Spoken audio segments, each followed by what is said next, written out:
करीब 12 घंटे की लंबी बहस और चर्चा के बाद वक्फ संशोधन विधेयक राज्यसभा से भी पारित हो गया।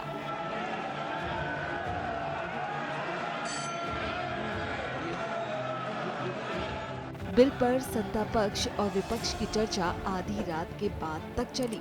चर्चा के बाद हुए मत विभाजन के बाद सांसद जब संसद से निकले तो सुबह के करीब 4 बज गए थे। संसद के दोनों सदनों से पारित हो जाने के बाद वक्फ बिल अब कानून बन जाएगा। बिल के पारित हो जाने के बाद विपक्ष के सांसदों ने कहा कि विधेयक रोकने के लिए उनके पास जरूरी आंकड़े नहीं थे। बहुमत में होता है उनका तो बिल पास ही हो जाता है। इसी संसद ने फार्म लॉज भी पास किए थे।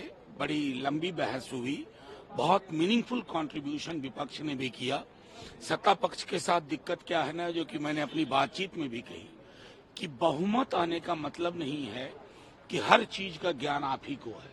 एक संजीदगी, एक बड़ा हृदय दिखा करके आप पूरे डॉग विसिल को आधार बना करके जो करने की कोशिश कर रहे थे वो कतई उचित नहीं था।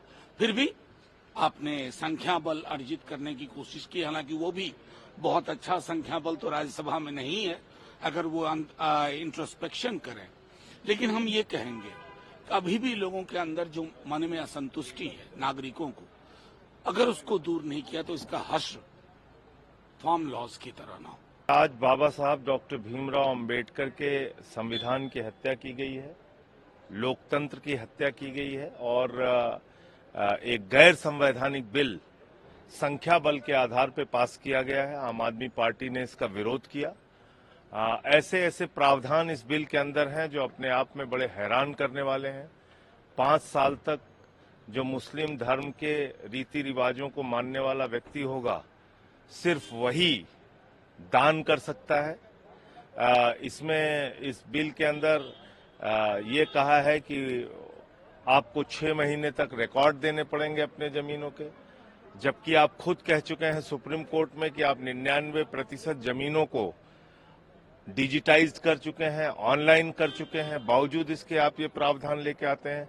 तो कुल मिलाकर ये एक बहुत ही गलत बिल पास हुआ है। संविधान में जो अधिकार धारा 25-26 में मिली है इस देश के लोगों को कि अपनी धार्मिक मान्यताओं के हिसाब से वो अपने धार्मिक संपत्तियों का प्रबंधन कर सकते हैं, उसके खिलाफ है। सर, क्या विपक्ष इस ऑप्शन पर भी विचार कर रहा है कि सुप्रीम कोर्ट में इसको चैलेंज किया जाए?